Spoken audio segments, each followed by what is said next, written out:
Zombie apocalypses might seem like a modern fantasy, a thrilling concept confined to books, movies, and video games. But for centuries, real communities steeped in folklore and superstition genuinely believed the dead could rise from their graves and threaten the living, bringing disease, misfortune, and chaos to their once peaceful lives. Across the world, from remote villages to bustling towns, people built defenses, both physical and spiritual, and performed elaborate rituals, all to protect themselves from what they saw as a genuine and ever-present supernatural threat, a terror lurking just beyond the veil of death. These weren't Hollywood monsters, creatures of special effects and elaborate makeup, but revenants. Restless corpses believed to spread disease and misfortune, a tangible danger that could decimate entire communities. The danger was personal. It wasn't some abstract evil. The monster could be a recently deceased family member, a friend, or even a neighbor, someone they knew and trusted in life. Villagers fought not for the world, for some grand abstract cause, but for their own survival, for the safety of their families, against the undead lurking within their midst. To understand these historical zombie hunters, these everyday people facing extraordinary threats, we must step into a world where the supernatural wasn't just a story, but an accepted part of daily life, a constant presence shaping their actions and beliefs. Plagues, crop failures, and unexplained deaths, events that could devastate a community, were often blamed, not on natural causes or random chance, but on the restless spirits of the recently dead, seeking vengeance or simply unable to find peace. Their response? What actions did they take in the face of such terrifying beliefs? If the dead walk, if the line between life and death is blurred, you must learn to stop them, to protect yourself and your community. We'll explore the villages that lived in fear, constantly vigilant against the return of the dead, the tools they used, the rituals they performed, and the compelling evidence they left behind in their desperate attempts to contain the undead. From strange burials designed to prevent the dead from rising to fortified villages built to withstand the onslaught of the undead, history is filled with chilling accounts and tangible proof of real-life zombie hunters, ordinary people confronting extraordinary horrors. This is the story of how people confronted the primal fear, the unsettling possibility that death might not be the end, that the grave might not be a permanent resting place. The past is a foreign country, a land of different customs and beliefs, one where the dead didn't always stay buried, where the line between reality and nightmare was often blurred, and their terrors, their beliefs, and their desperate actions shape the world we live in today, leaving a lasting legacy on our culture and imagination. The fear of the undead was global, a chilling constant throughout human history. It transcended geographical boundaries and cultural differences, appearing in many cultures under different names, each reflecting unique societal concerns and beliefs. From ancient folklore to modern-day horror, the undead have always been with us. In medieval Scandinavia, a land of longships and icy fjords, the Draugr haunted Norse sagas. Terrifying figures of folklore, corporeal ghosts with strength and malice, guarding their burial mounds with fierce determination and a hunger for the living. Slavic Europe saw vampire panics, especially during epidemics, when fear and superstition ran rampant, with villagers blaming the first to die for spreading disease, believing they had returned as bloodthirsty monsters. These beliefs led to grave desecrations and community-wide rituals, desperate attempts to prevent the dead from rising and preying on the living. In Britain, chroniclers like William of Newburgh, a respected historian, recorded revenants terrorizing towns, treated as fact, not myth, showcasing the pervasive belief in the undead.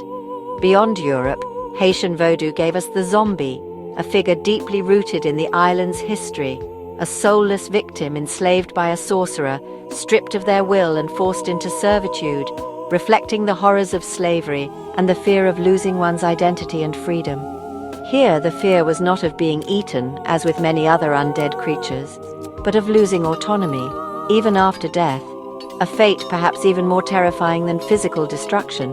Whether in Europe or the Caribbean, across continents and cultures, the undead embodied each culture's deepest anxieties, serving as a mirror reflecting their greatest fears. These stories weren't just entertainment, mere flights of fancy or spooky tales. They were responses to real fears, anxieties about death, disease, and the unknown. The Walking Dead were a way to explain the inexplicable, to grapple with the mysteries of life and death. And they left a mark on every society that believed in them, shaping their customs, rituals, and beliefs for generations to come. Life in the pre-modern world was undeniably harsh. Survival was a daily struggle, and comfort was a rare luxury. Death was not a distant concept, but a constant companion, an ever-present reality that shaped their worldview. Without a scientific understanding of decomposition, villagers often misinterpreted the natural, albeit unsettling, changes in corpses as definitive signs of the undead, a terrifying prospect. Epidemics struck swiftly and without warning, devastating entire communities, and the first to succumb to these diseases often became the scapegoat, unfairly blamed for the subsequent deaths and suffering. The pervasive idea that the dead could somehow return to the world of the living served as a way to grapple with the senselessness of tragedy and the overwhelming feeling of chaos that followed. Outsiders, those who were different or simply disliked individuals, were frequently targeted and blamed for these misfortunes, transforming collective grief and fear into decisive, if misguided, action. By identifying and targeting a revenant, a supposed walking corpse, communities desperately sought to regain a sense of control over their lives and their destinies. The boundaries between established religious doctrines and deeply ingrained folk beliefs were blurred, creating a fertile ground for superstition, making the existence of the supernatural not just possible, but seemingly plausible and even likely. Christian resurrection stories, powerful narratives of life after death, intertwined with ancient folklore traditions, further fueling the pervasive fears and anxieties surrounding the restless dead and their potential return. These deeply held beliefs provided a framework, a structure of understanding, in a world that was otherwise filled with uncertainty and unpredictable dangers. The spectre of the undead served as both a cause of communal anxiety and, paradoxically, a potential solution to it. The act of fighting them, of confronting this perceived evil, was seen as a necessary step to restore order and balance to their world, and so, fueled by fear, superstition, and a desperate need for control, the enduring myth of the Walking Dead persisted through generations. When faced with the undead, villagers didn't just cower, they armed themselves. Everyday tools became weapons, wooden stakes to pin bodies, spades and sickles for dismemberment. Fire was the ultimate purifier, burning corpses to prevent their return. Iron objects, sickles, knives, horseshoes, were believed to repel evil and were buried with the dead or hung over doors. Preventative measures included burying bodies with sickles across their throats or heavy stones on their chests. Some corpses were buried face down, so if they rose, they'd dig deeper instead of escaping. These strategies were grim but practical, born from fear and necessity. The village armory was as much about containment as destruction. Every burial became a battle against the unknown. Defenses against the undead extended beyond the grave. Villagers scattered seeds or tied knots, believing revenants would be forced to count or untangle them until sunrise. Sacred barriers, churches, holy water, crucifixes were thought to repel the dead. The church bell's toll was a weapon, and priests led rituals to strengthen spiritual defenses. Physical barriers like walls and locked gates kept revenants at bay until daylight. Trenches and fences around graveyards were built to contain the threat. Corpse roads and special doors confused spirits, preventing them from returning home. The entire village participated, transforming the landscape into a defensive network. These rituals reveal a deep anxiety about the dead returning. Every measure was a collective stand against the supernatural. Archaeology has revealed chilling evidence of these fears. Across Europe, deviant burials show bodies pinned with stakes, decapitated, or weighed down with stones. In Drosko, Poland, graves with sickles across throats or abdomens were meant to injure any rising corpse. These weren't criminals, but ordinary villagers, feared for what they might do after death. In Warren Percy, England, dismembered and burned remains match historical accounts of revenant destruction. Some graves were surrounded by stones or trenches, or placed at crossroads to confuse spirits. Heavy stone slabs and iron objects served as both physical and spiritual barriers.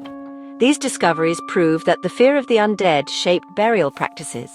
The evidence is a haunting testament to the power of belief. The dead were treated as a real and present danger. The Drosko Cemetery in Poland is a striking example of a community's response to the undead. Multiple vampire burials show a recurring, ritualized practice over generations. Iron sickles placed across throats or abdomens would injure any corpse that tried to rise.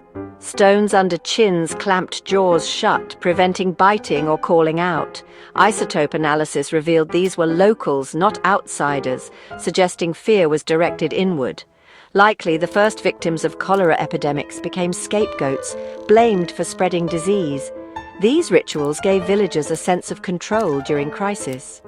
The graves at Drosko are silent witnesses to a community's struggle with fear.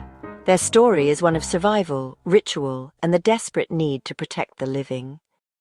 The fear of the walking dead is a reflection of our deepest anxieties about death and the unknown. The idea of a loved one returning as a monster corrupts memory and turns grief into terror. These beliefs offered explanations for sudden misfortune and a way to channel collective fear. Scapegoating the undead allowed communities to restore a sense of order. The threat of becoming a revenant enforced social norms and religious rules. Stories of the undead were cautionary tales, warning against antisocial behavior. Ultimately, the revenant is a mirror, an ordinary person transformed by fear. The monster is always one of us, a reminder of the fragility of society. These anxieties persist in modern zombie fiction. The fear of the familiar made strange is timeless. The history of zombie hunting villages is more than a curiosity, it's a lesson in human resilience. These beliefs, though irrational to us, were logical responses to a world without science. Rituals and defensive strategies were born from the need to protect family and community. The graves of the undead are a record of collective anxiety and the power of belief. Modern zombie stories echo the same fears, disease, collapse, and loss of self. Yet these communities didn't just succumb to terror, they organized and fought back. The story of the real zombie hunters is a story of humanity's struggle with mortality and the unknown. By unearthing these ancient fears, we see how little has changed. The dead still have much to teach the living.